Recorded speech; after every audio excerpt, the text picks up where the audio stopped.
Hi, and thank you so much for joining us for this episode of the Health Essentials podcast. My name is Kate Kaput, and I'll be your host.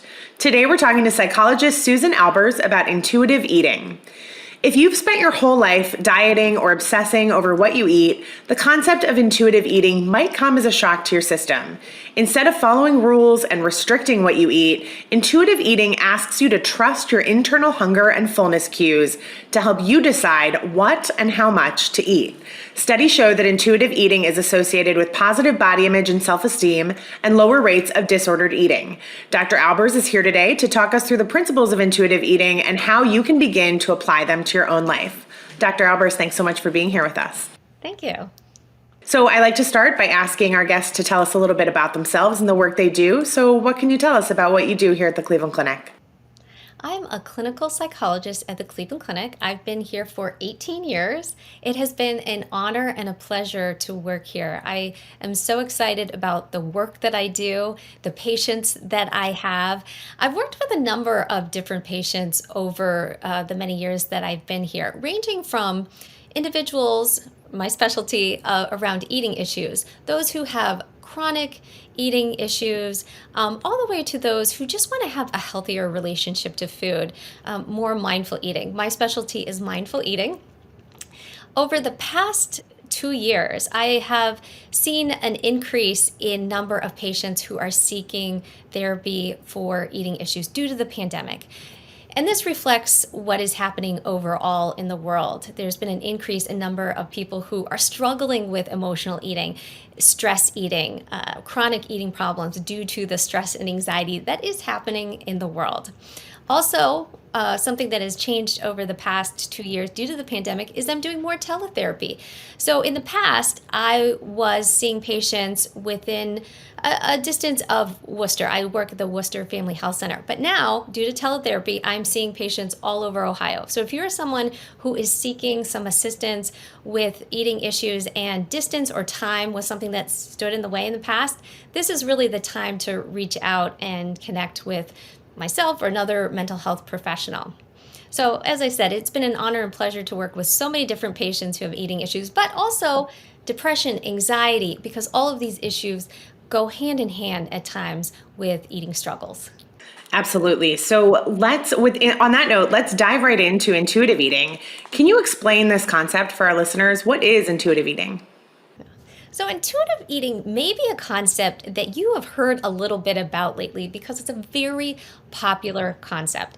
And it is based on the philosophy and way of eating based on a groundbreaking book by the authors Evelyn Tribole and Elise Resch. And it was originally written in 1995. And I actually here on my desk, I have an updated version that I keep handy because it's a book that I often use.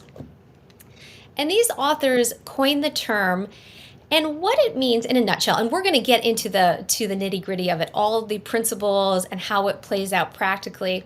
But just as a brief overview, it is about making peace with food. It's about learning how to listen to your body, how to honor your hunger, and deciding what to eat. And this is such a tricky task.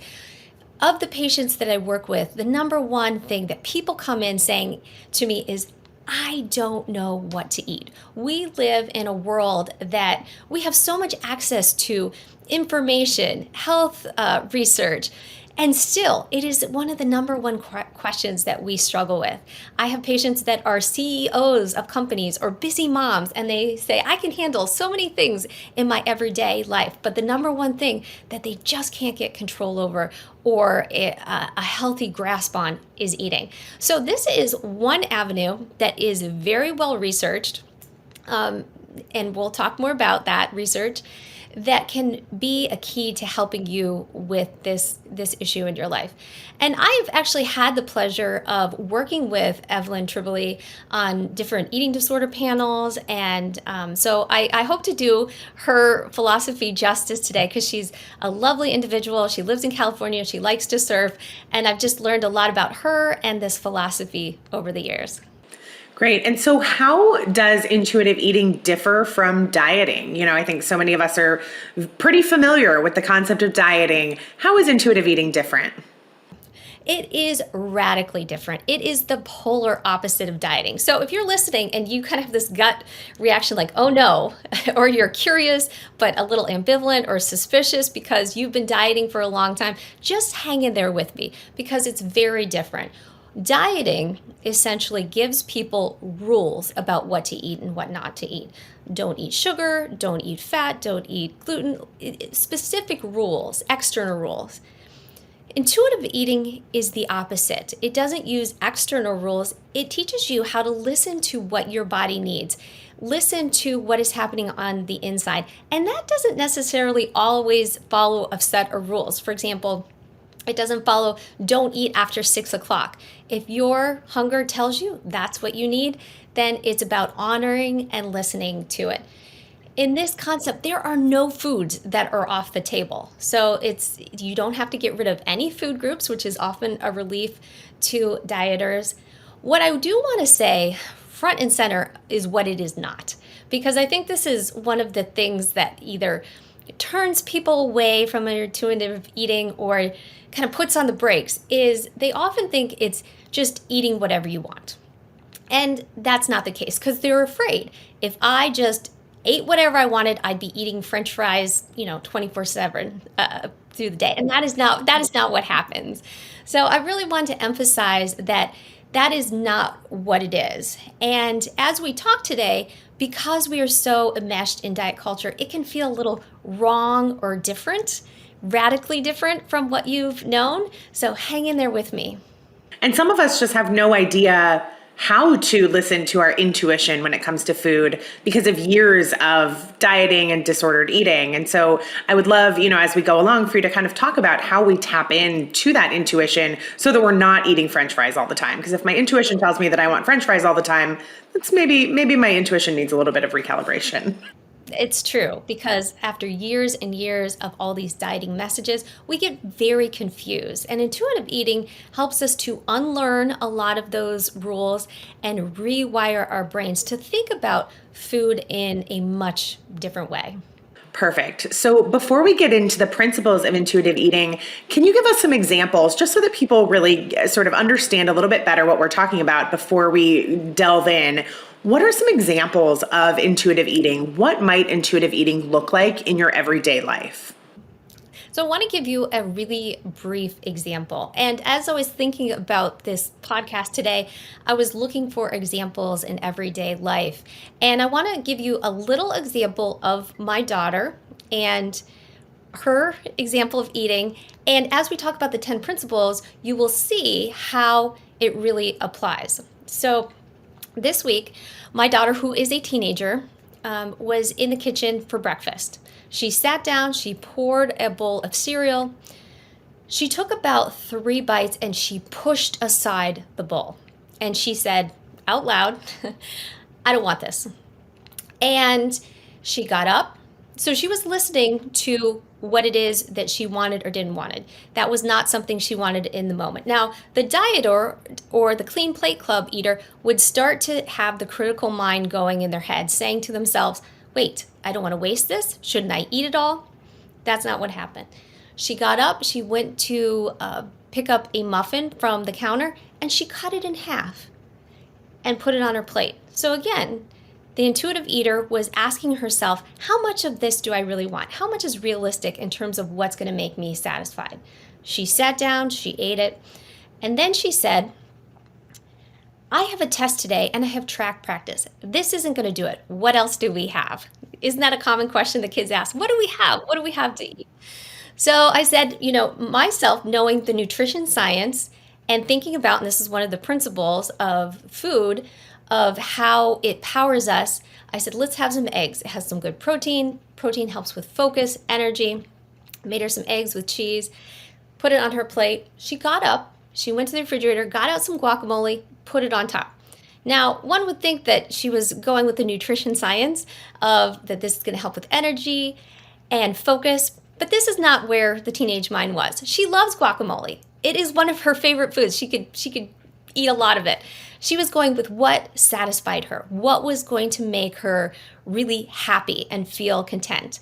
And then after she was done with that, she got her backpack, she put in some snacks, both healthy snacks, some fruit, but also some gummy bears. So again, no foods are off the table, and off she went to school.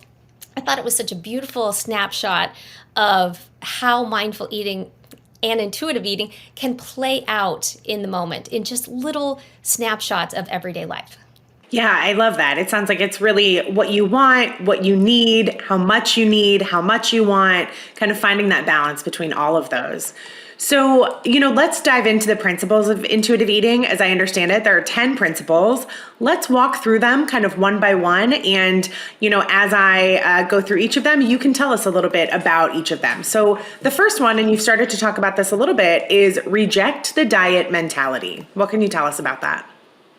This is a very tough one because we live in a diet culture focused world. Everywhere we turn, we hear messages about dieting, about being thin, and it can be very tough for people to put aside the dieting mentality. In fact, I was just talking with one of my patients and just listening to her language around how she talked about food, that there was certain candy that she couldn't resist or that were a temptation. Even the language in which we talk about food is imbued with these ideas that we should be dieting at all times.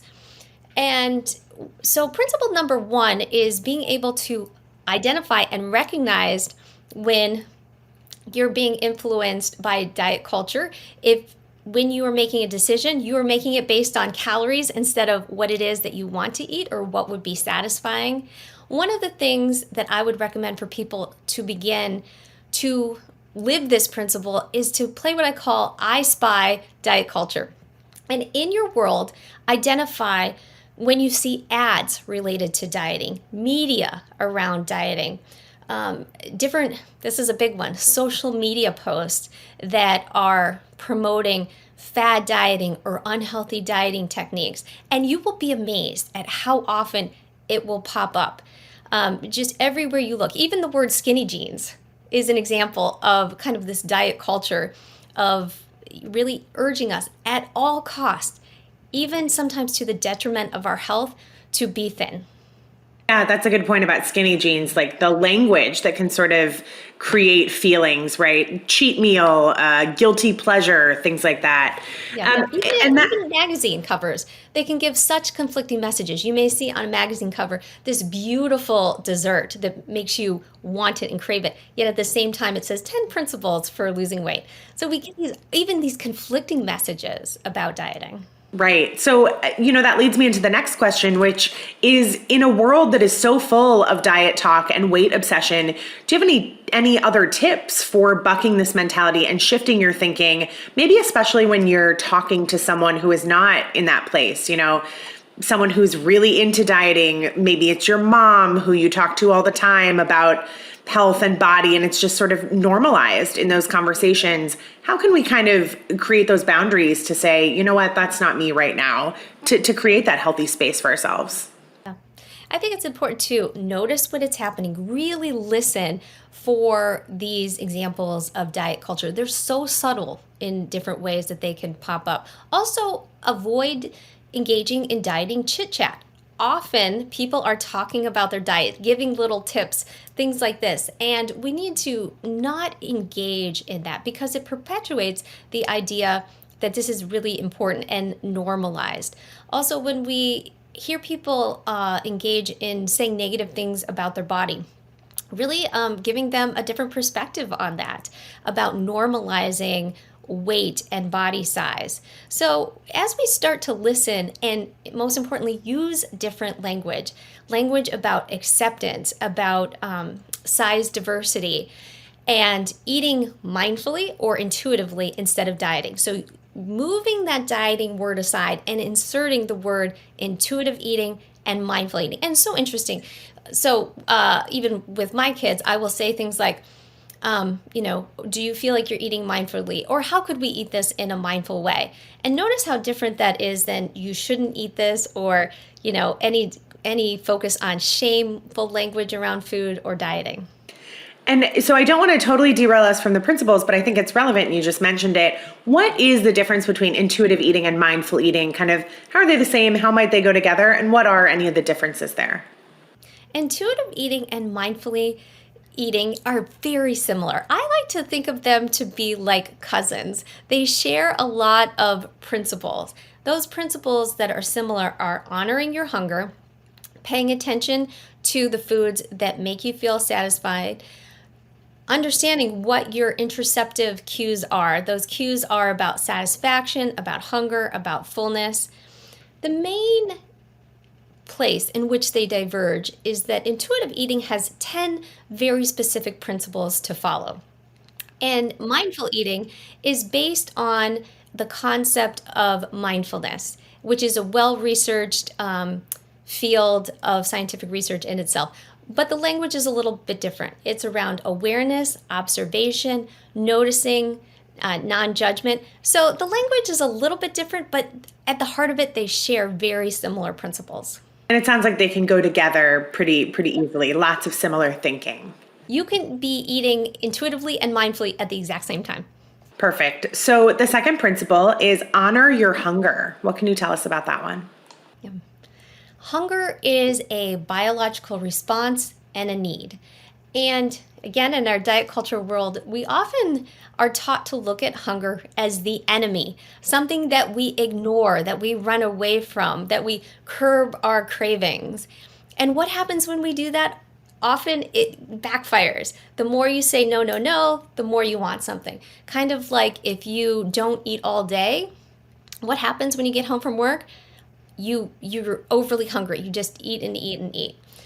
It's a little bit like how I explain it to people is if we try and ignore other biological factors in our lives, like if we tell ourselves, ignore your breathing, don't breathe, or if you have to go to the bathroom, ignore it or avoid it.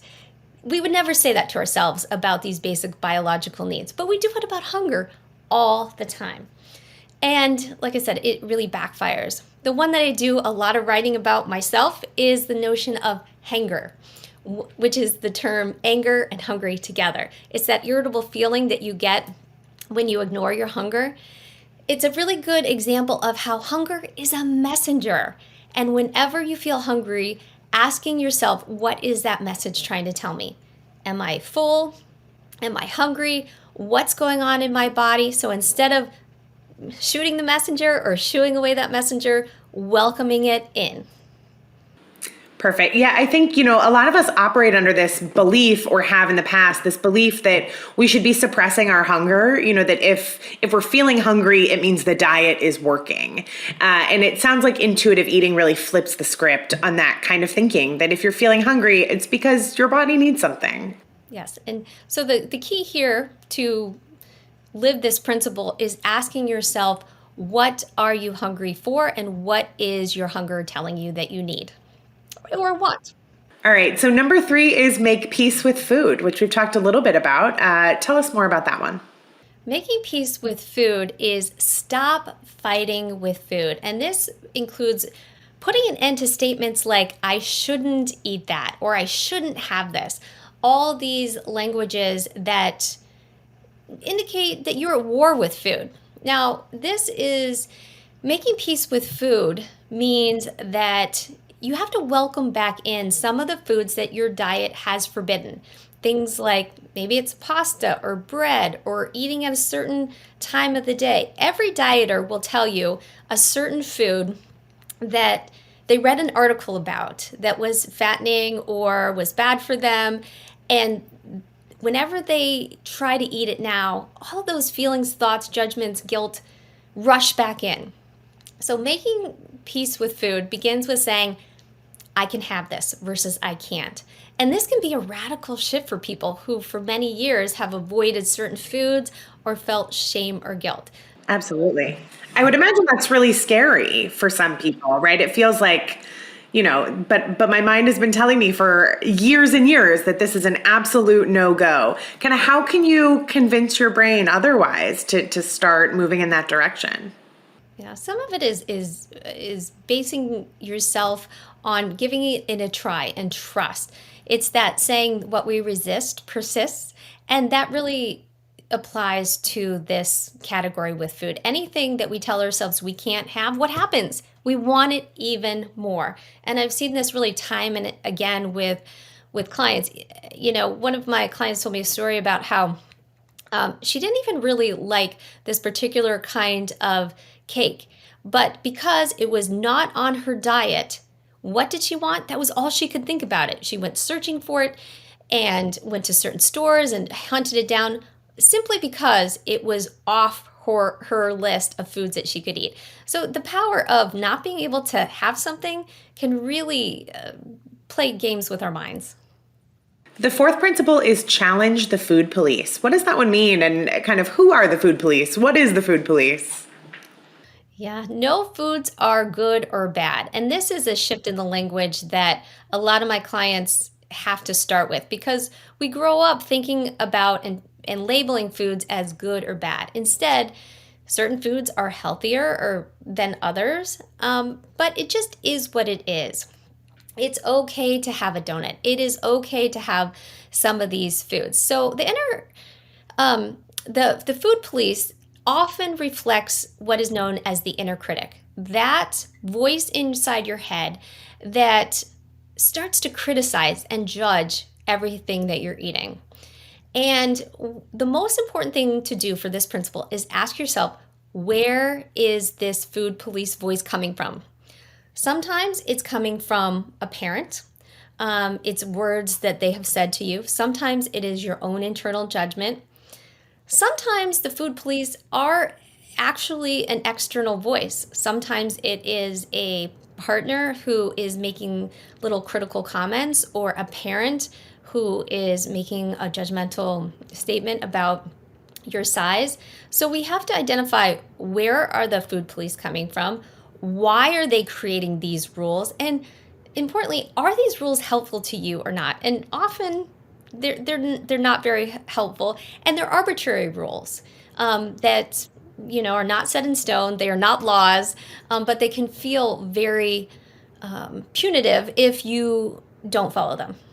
It's a little empowering to think too that these aren't actual rules. These aren't laws. You get to decide kind of what feels right for you, what fits you. There's no actual rule book that says you can't have, people who say, oh, I haven't had a carb for 10 years. That's not a rule. You're allowed to eat that donut every once in a while.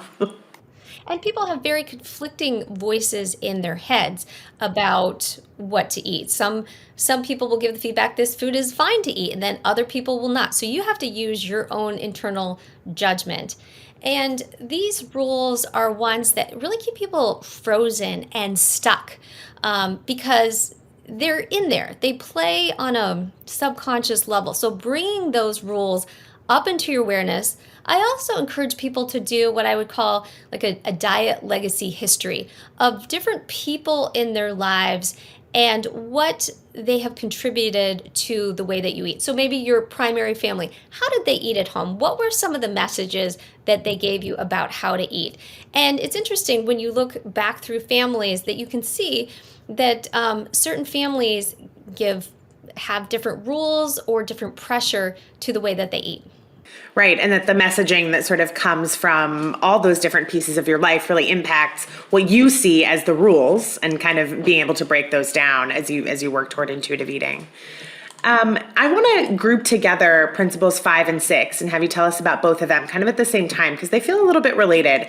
So 5 is discover the satisfaction and 6 is feel your fullness. What can you tell us about those and how you can both discover the satisfaction, feel satisfied, feel happy, and also know when to stop and when to feel full? I think that's something that so many of us struggle with.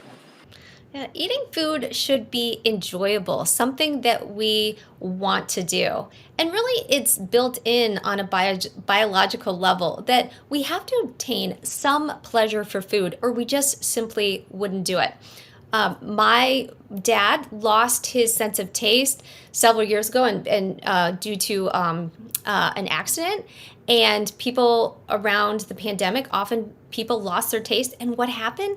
They didn't enjoy food. It was one of the first times that many people really got a sense of, due to that not being able to taste food, how important that feeling of joy is around food. But going back to the example of my daughter, she was eating her cereal and it wasn't satisfying. She pushed it aside because it just wasn't giving her any kind of pleasure. Now, there's two kinds of pleasure, and in this principle, we're talking about cognitive experience, not just what you feel physically, but is it a satisfying taste? Does it make you feel satisfied?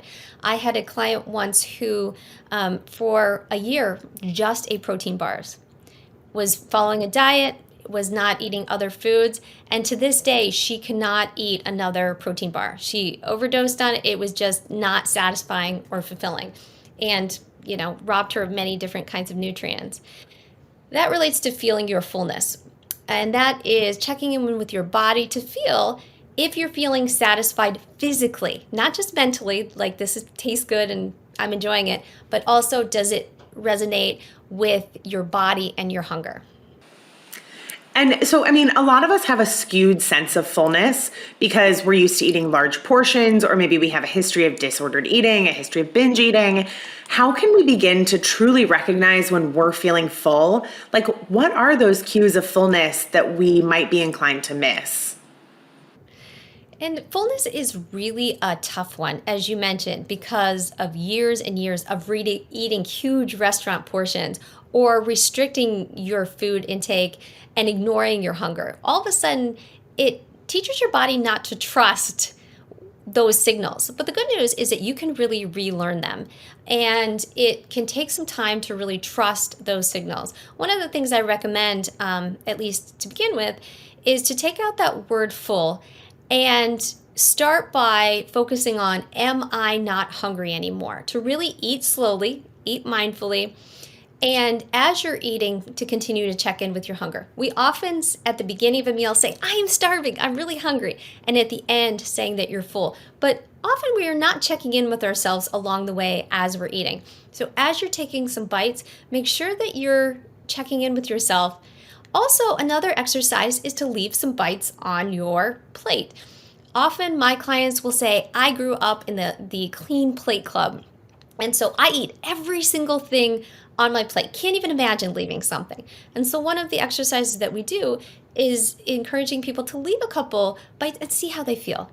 Does it affect their level of satisfaction or hunger? And sometimes they're surprised at how this changes their perception of how much food really makes them feel satisfied. So the seventh principle is cope with your emotions with kindness. What can you tell us about kind of the role that your emotions play in your eating and how finding healthy ways to cope with your emotions can help you begin to have a healthier relationship with food? Food and feelings are so intertwined with each other. 75% of our eating has absolutely nothing to do with our physical hunger. We eat because we're bored, we're stressed, we're anxious, all of these emotional reasons.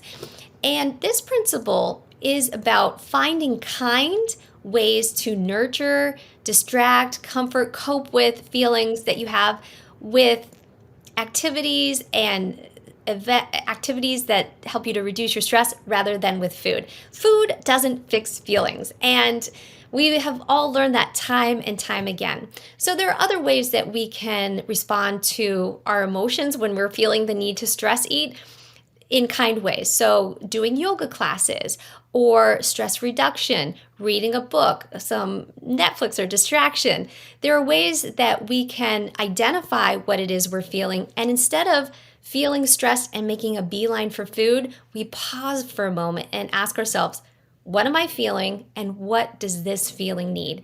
Sometimes it's food, and I want to put this out there that it's okay. Sometimes if you're stressed and you want to do a little bit of stress eating, that's okay. But when we turn to food over and over again to soothe or comfort our feelings, that becomes a bigger issue. So responding to those emotions that you think that you want to eat, sometimes you do, but other times there are other activities that deal with that feeling so much more accurately. And if I remember correctly, you have at least one book, right, about figuring out some of the other things that you can do to cope with those feelings instead of just turning to food. Is that right? That's right. 50 ways to soothe yourself without food. And in this book, I talk about different strategies that are free or almost free and are easy to do. You can do them in the moment. Some of them are shifts in your mindset of how you respond to those emotions. Some are stress management techniques. Some are creative. So there are all different ways that we can respond to our emotions that are soothing and calming. Great. So tell us about number 8. Principle number 8 is respect your body. What do we mean by that, and how does it fit into the structure of intuitive eating? Every body is different, and we are influenced heavily by our genetic blueprint.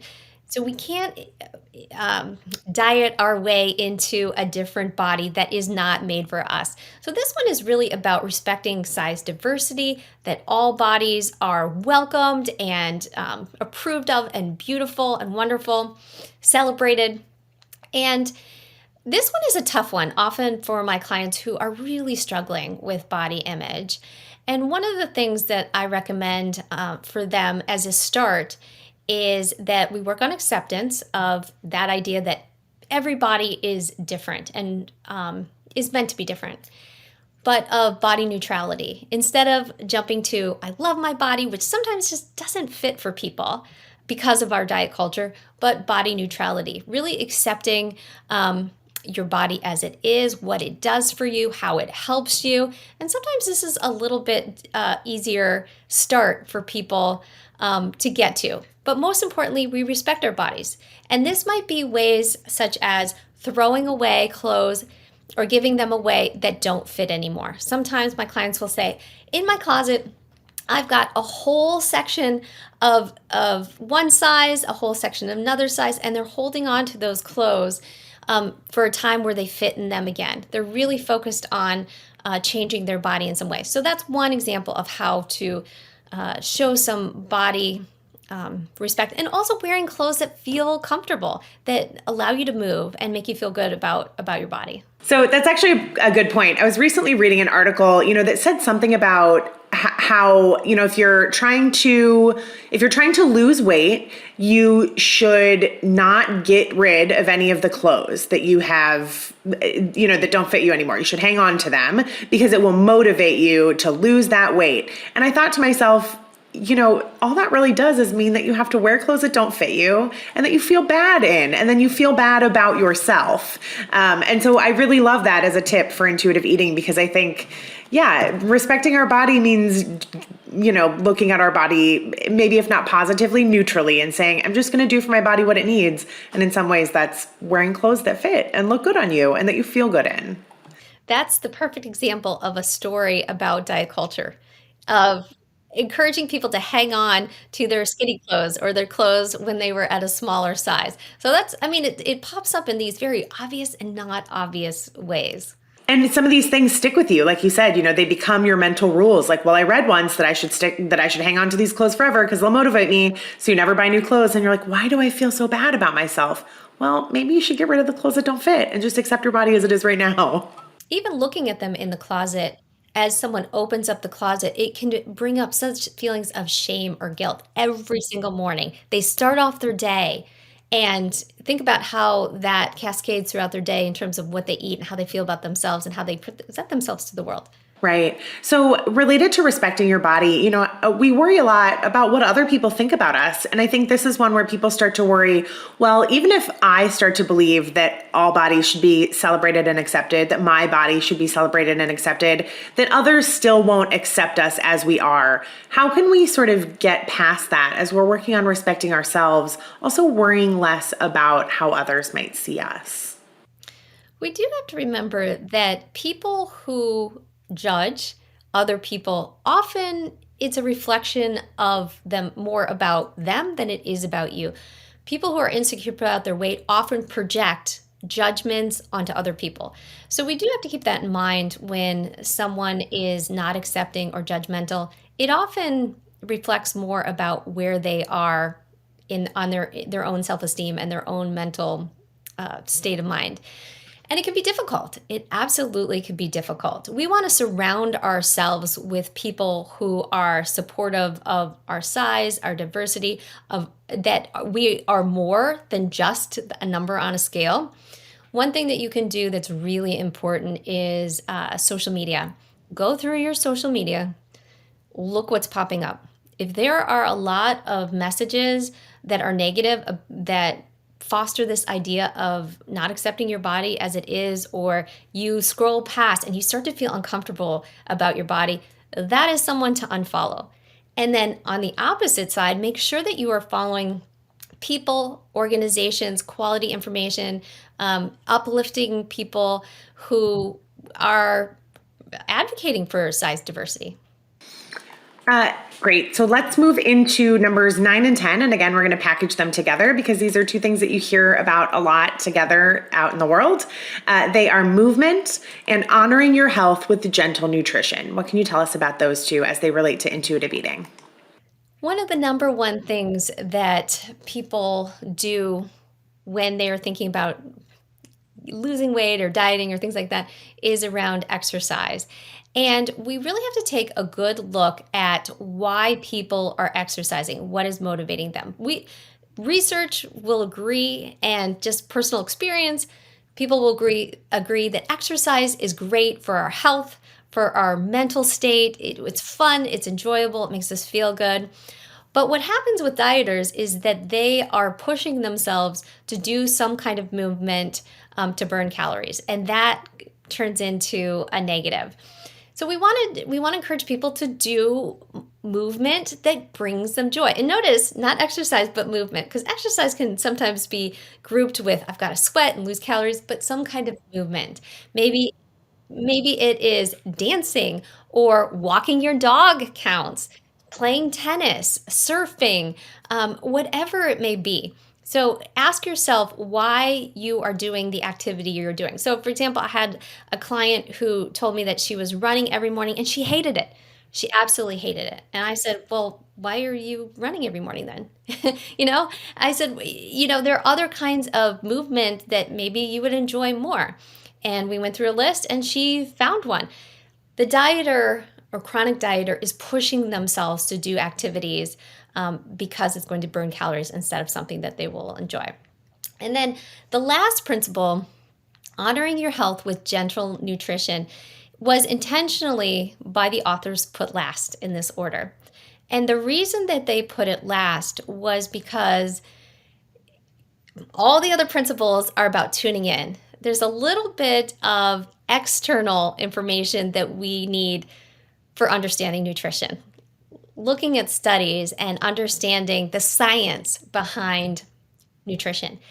And what they're saying, it is perfectly okay and good to use nutrition as a guide to help us understand our internal cues. So for example, like the example with my daughter, protein. She had eggs in the morning. Science will tell us that that's a great choice in terms of keeping people feeling full and energized. And so we can pair both the internal of what we know and what we feel from foods that we eat with the external science and use those two things together. That makes a lot of sense. So sort of bringing in what you know about nutrition, the wisdom of nutrition, and what it can do for you, but not those hard calorie counts, the you must eat this, you must not eat that, etc. You've mentioned weight loss a little bit, people who are trying to diet to lose weight. What can you tell us? A question that a lot of people have about intuitive eating is, well, can I lose weight doing intuitive eating? And it sounds like that's not really the point. What can you tell us about intuitive eating and weight loss? To sum up the 10 principles of intuitive eating, what I would encourage people to do is do a 10-day challenge. Each and every day, take one of the principles and really just focus on that principle for the day. Notice how it comes up, how you can put it into practice, some of your challenges, your struggles, how it improved your life, and do one principle every day. Because it can be very overwhelming to try and incorporate these all at once. So that might be a great way to start eating in a much more intuitive way. People often ask about weight loss. This is probably one of the number one questions. Will I lose weight? Here's the answer. And sometimes people feel a little bit ambivalent, or this is a hard answer. The point or goal of intuitive eating is not about weight loss. And sometimes clients will struggle with this because that's something that they want in their life. But let me explain why. Weight loss is part of diet culture. It pushes you and changes your mentality into shame and guilt in a way that being healthy and focusing your efforts on improving your health and your joy around food do not. And so, do some people lose weight with intuitive eating? Absolutely. Why? Because they stop binge eating. They are increasing the joy of their movement. They are not falling into all or nothing patterns of eating. They are eating just the foods that they love. So there's many ways in which these principles actually lead people to naturally lose weight because they're listening to their internal hunger instead of diet principles. Sometimes people gain weight if they have been restricting or dieting severely for a long period of time. Really, it comes down to your body will do whatever it needs to do. And I know that can be a tough one to wrap our minds around because it's so different than that diet mentality that promises you to lose 10 pounds in 10 days, that kind of thing. It doesn't make those kind of promises. What it does promise you is that you're going to have a better relationship with your body and with food. So that's what I was going to say is, the trade-off is that it sounds like all of the things that you just mentioned sound really happy, right? Those sound like a really good place to be in with your body, to move your body because you're having fun moving your body, to eat enough and to eat what you like, but to know when to stop. All of those things sound really satisfying. I know that intuitive eating is associated, like we said at the beginning of the podcast, with pretty high, lower levels of dissatisfaction. Kind of, what can you say about the mental satisfaction of learning to eat intuitively? Studies have shown that people who do intuitive eating have higher retention rates in regards to this way of eating than dieting. So they've looked at people who've started dieting and people who have done intuitive eating, and they have found that they are able to sustain it for the long term. Because with diets, you can only do it for a certain period of time, and you just get tired or restricted, or it just kind of messes with your mind in regards to food. So people find it to be really sustainable. In the beginning, we mentioned research. That's one of the things that has changed over since this principle has been released in 1995. It's been studied, researched, and updated in the past few years. Now we're 30 years later, which really shows it has lasted the test of time. Something to be said for that. And that is well researched. And study after study just shows that it's really helpful to people, their body, their mind, their mentality, just a lot of great research that backs it up. All of that sounds great. So, you mentioned a couple of tips for helping people get started. I love the idea of going through, focusing on one of the principles each day. What other challenges might people face when they start trying to eat intuitively? And are there any other tips that you can share to help folks as they begin? One of the most, I would say, classic kind of intuitive eating and even mindful eating exercises is to tune into your hunger using a scale from 1 to 10, with 1 being starving, 10 being overly full. And as you eat, before you eat, as you eat, and after you eat, check in where you are on that scale. Because often we just eat, a plate is put in front of us and we eat. And we're not really asking ourselves, how hungry am I? Or am I even hungry?